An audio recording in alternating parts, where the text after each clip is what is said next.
Hey guys, welcome back to the channel. तो आज हम कंटिन्यू करेंगे नेशनल इनकम को, जिसकी हम पहले 2 वीडियोस बना चुके हैं। तो सबसे इम्पॉर्टेंट बात जो आपको यहाँ पे ध्यान में रखनी है कि आपको अगर नेशनल इनकम का कंसेप्ट अच्छे से समझना है तो आपको सारी वीडियो सीरियल वाइज देखनी पड़ेंगी। अगर आप उनको सीरियल वाइज नहीं देखोगे तो आप नेशनल इनकम को अच्छे से नहीं समझ पाओगे। ठीक है, तो आज की वीडियो स्टार्ट करते हैं। आपको फॉर्मूला सबसे ज़्यादा जो दिक्कत बच्चों को आती है और सबसे इम्पॉर्टेंट क्वेश्चन जो पेपर में आता है वो इसका प्रैक्टिकल क्वेश्चन ही है, जो फॉर्मूलाज के ऊपर बेस्ड है। तो मुश्किल रहते हैं कि फॉर्मूलाज कैसे लर्न किया जाए, फॉर्मूलाज को कैसे टिप्स पे रखा जाए कि हम जल्दी से जल्दी वो क्वेश्चन जो पेपर में आएगा सबसे ज़्यादा मार्क्स का, जो प्रैक्टिकल क्वेश्चन होता है इसी चैप्टर का, वो कैसे अटेम्प्ट करें। तो आज हम देखते हैं कि उसको हम फॉर्मूलाज को किस तरह से सिंप्लीफाई करें कि वो हमारे टिप्स पे हो जाए।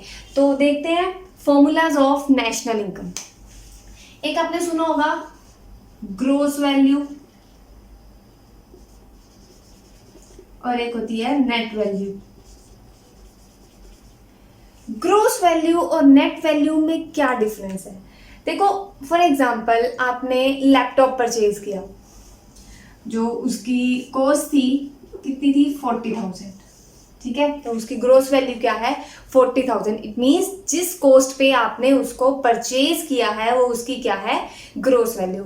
अगर कोई मुझसे पूछेगा कि आपका लैपटॉप कितने का है, मैं बोलूंगी 40,000 का। ठीक है, और अगर 2 साल बाद या 4 साल बाद या साल बाद मैं उसको मार्केट में सेल करने जाती हूँ, अगर कोई मुझसे पूछेगा तो मैं फिर से यही बोलूंगी कि मेरा जो लैपटॉप है वो 40,000 का है। बट जब मैंने सेल किया उसको, दैट टाइम उसकी जो मार्केट वैल्यू है वो क्या रह गई? 30,000। अगर मैं आफ्टर 1 ईयर उस लैपटॉप को सेल करने जाती हूँ तो उसकी वैल्यू कम होके कितनी रह गई? 30,000। Normal wear and tear, it means आपको पता होगा कि कोई भी प्रोडक्ट अगर हम यूज करते हैं तो उसकी वैल्यू क्या हो जाती है? डेप्रिसिएट हो जाती है। ठीक है, तो 1 साल यूज करने से उसकी वैल्यू क्या हो गई? 10,000 से कम हो गई। तो वो क्या लग गया? 10,000 का डेप्रिसिएशन।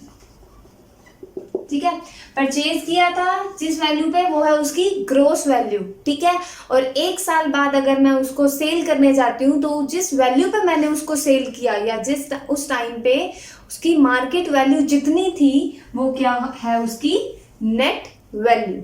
ठीक है, तो अब अगर देखो हमें ग्रोस वैल्यू से नेट वैल्यू में कन्वर्ट करना है, ग्रोस वैल्यू को नेट वैल्यू में कन्वर्ट करना है, तो मैं क्या कर दूंगी? Minus depreciation.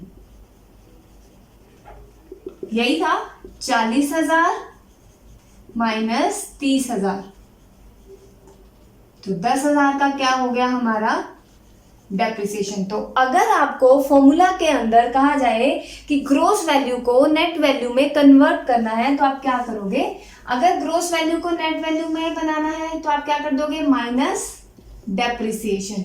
और वहीं अगर हमें नेट वैल्यू से ग्रोस वैल्यू में वापस जाना है तो हम क्या कर देंगे? Plus depreciation. Got my point?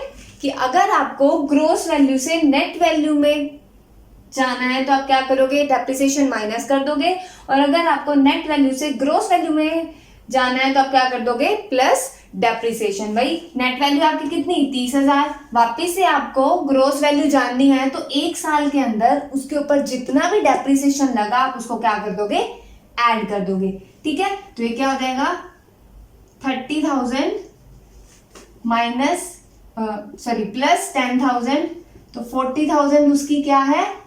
Gross value, और 30,000 क्या है? उसकी net value. Got my point? तो चलिए हम नेक्स्ट फॉर्मूला देखते हैं। नेक्स्ट फॉर्मूला के अंदर सबसे पहले हम बात करेंगे फैक्टर कॉस्ट के बारे में। फैक्टर कॉस्ट क्या है? Cost of production. किसी प्रोडक्ट को बनाने का जो आपको खर्चा है वो क्या है? आपकी कॉस्ट ऑफ प्रोडक्शन या फैक्टर कॉस्ट। ठीक है, फॉर एग्जाम्पल आपने कोई प्रोडक्ट बनाया जिसको बनाने का खर्चा आया आपको 10 रुपये। ठीक है, मार्केट प्राइस क्या है? जिस प्राइस पे आप उस प्रोडक्ट को सेल करते हैं या प्रोड्यूसर जिस प्राइस पे उस प्रोडक्ट को मार्केट में सेल करता है वो उसकी क्या कहलाती है? Market price. अब ये तो है नहीं कि 10 रुपए का बनाया और 10 रुपए का ही बेच देगा, तो हम यहाँ पे ये मान के चल रहे हैं कि उस प्रोडक्ट को मार्केट में 12 रुपए का सेल कर रहे हैं, ठीक है। जनरली तो हम यही बात करते हैं कि 10 रुपए का उसका बनाने का खर्चा आया, 12 रुपए में उसने सेल किया, तो 2 रुपए उसका क्या हो गया? प्रॉफिट। बट नेशनल इनकम के अंदर हम प्रॉफिट को कंसीडर नहीं करते हैं। प्रॉफिट एंड मतलब प्रॉफिट को नेशनल इनकम के अंदर जनरली कंसीडर नहीं किया जाता है। तो जो ये 2 रुपए एक्स्ट्रा है वो हम क्या मान के चलते हैं कि ये क्या है? Net indirect tax. 12 minus 10 factor cost minus market price, जो 2 रुपए आया वो हमारा क्या है? नेट इनडायरेक्ट टैक्स, ठीक है। नेट इनडायरेक्ट टैक्स क्या होता है? Net indirect tax, indirect tax जैसा कि सबको पता होगा, sales tax, value added tax, जो डायरेक्टली किसी भी अगर मैं बात करूं जो डायरेक्टली किसी की इनकम पे नहीं लगता है, ठीक है। अब मैं बोलूं मेरी इनकम इतनी है, तो जो मेरी इनकम पे डायरेक्टली टैक्स लगेगा वो इनडायरेक्ट टैक्स नहीं होगा, वो डायरेक्ट टैक्स होगा जो मैं इनडायरेक्टली पे करती हूँ। फॉर एग्जाम्पल आपने देखा होगा, आप कोई भी प्रोडक्ट लेके आते हो, फॉर एग्जाम्पल आप मैगी लेके आए हो, उसके अंदर अगर आप देखो तो पीछे उसकी पैकिंग के ऊपर लिखा होता है कि इंक्लूजन ऑफ ऑल टैक्सेस। कोई भी प्रोडक्ट ले लो, सब प्रोडक्ट के पीछे लिखा होता है, ठीक है। तो उसके अंदर सारे टैक्सेस इंक्लूड हैं, तो मतलब आप उस प्रोडक्ट को जब परचेज कर रहे थे तो आप उसके अंदर जो इनडायरेक्ट टैक्स इन्वॉल्व है, जो टैक्स इन्वॉल्व है वो आप पे कर रहे हो। तो आप कौन सा टैक्स पे कर रहे हो? आप इनडायरेक्ट टैक्स पे कर रहे हो, ठीक है। तो इनडायरेक्ट टैक्स जो इनडायरेक्टली पे किया जाता है, जो कंज्यूमर पे शिफ्ट होता है। फॉर एग्जाम्पल गवर्नमेंट ने इनडायरेक्ट टैक्स इम्पोज किया प्रोड्यूसर के ऊपर, ठीक है। प्रोड्यूसर ने क्या किया? प्रोडक्ट का प्राइस इंक्रीज करके कंज्यूमर को वो सेल कर दिया, मतलब उसका मार्केट प्राइस कम होता अगर उसमें टैक्स इन्वॉल्व ना होता। टैक्स इन्वॉल्व किया तो उसका मार्केट प्राइस उसने प्रोड्यूसर ने क्या किया? इंक्रीज कर दिया, तो वो अल्टीमेटली किसके ऊपर शिफ्ट हो गया? कंज्यूमर के ऊपर, ठीक है। तो ये था इनडायरेक्ट टैक्स। अब नेट इनडायरेक्ट टैक्स क्या होता है? Indirect tax minus subsidies.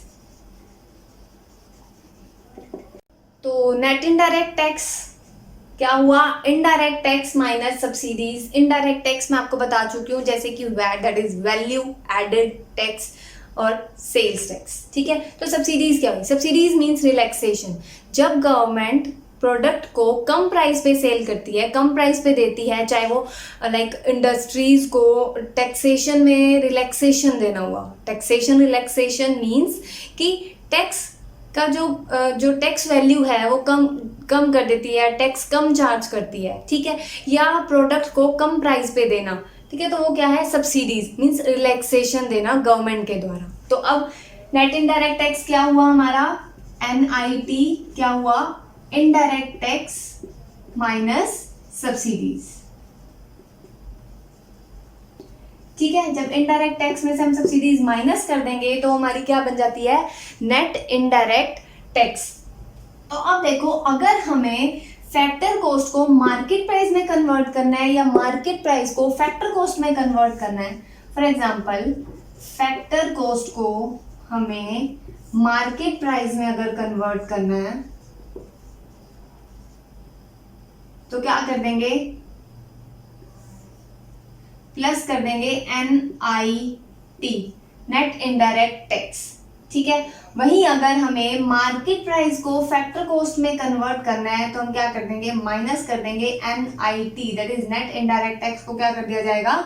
Minus कर दिया जाएगा। तो ये था हमारा फॉर्मूला, जिसके अंदर हमें ये देखना है कि फैक्टर कॉस्ट को मार्केट प्राइस में कैसे कन्वर्ट करना है और मार्केट प्राइस को फैक्टर कॉस्ट में हमें कैसे कन्वर्ट करना है। तो ये किस पे डिपेंड करता है? हमारा NIT पे। अगर हमारा फैक्टर कॉस्ट को मार्केट प्राइस में कन्वर्ट करना है तो NIT प्लस कर दीजिए, और अगर मार्केट प्राइस को फैक्टर कॉस्ट में कन्वर्ट करना है तो NIT को आप माइनस कर दीजिए, ठीक है।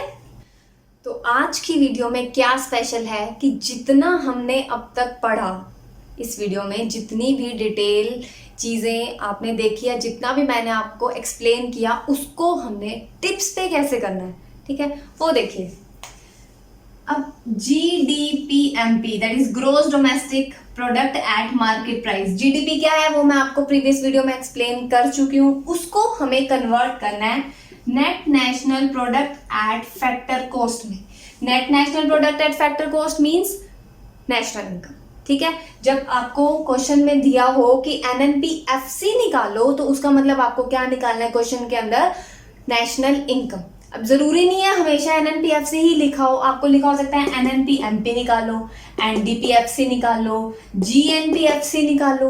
तो ये कंफ्यूज नहीं होना है कि किसी में तो क्या लिखा है किसी में क्या लिखा है। हमें सिर्फ ये जो छोटा सा ये जो टेबल कह लो या जो फॉर्मूला मैं आपको बताने वाली हूँ, नया कुछ नहीं बताने वाली हूँ, जो अब तक मैंने आपको एक्सप्लेन कर दिया उसको छोटे से मैं बताने वाली हूँ ताकि आपको वो याद रखना इजी रहे, आप उसको इजीली रिवाइज कर सको, ठीक है। तो मैंने आपको बताया G means gross, N means net. अब तो ग्रोस को नेट में कन्वर्ट करना है तो माइनस कर दीजिए डेप्रिसिएशन, यही बताया था। नेट को वापस से ग्रोस में कन्वर्ट करना है तो प्लस कर दीजिए डेप्रिसिएशन, सिंपल। डोमेस्टिक को नेशनल में कन्वर्ट करना है, नेट नेशनल ग्रोस डोमेस्टिक, तो डोमेस्टिक को नेशनल में कन्वर्ट करने के लिए आप क्या कर दीजिए plus NFIA net factor income from abroad. और वापिस से अगर नेशनल को डोमेस्टिक में कन्वर्ट करना है तो माइनस कर दीजिए NFIA net factor income from abroad. आप क्या कर देंगे माइनस, इसको इसमें कन्वर्ट करना है प्लस कर दीजिए, इसको इसमें कन्वर्ट करना है माइनस कर दीजिए, ठीक है।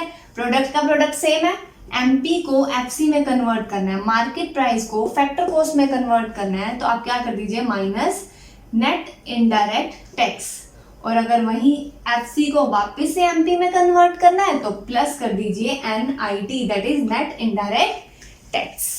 तो सिर्फ ये तीन चीजें आपको ध्यान में रखनी है जिससे हमें ये पता लग जाएगा कि हमें क्वेश्चन के अंदर क्या और कैसे निकालना है, ठीक है। तो ये थी आज की वीडियो, अगर अच्छे से समझ में आई then don't forget to subscribe. Thank you so much. Thank you for watching. अगर आपको वीडियो पसंद आया then don't forget to like, subscribe and share. Thank you so much.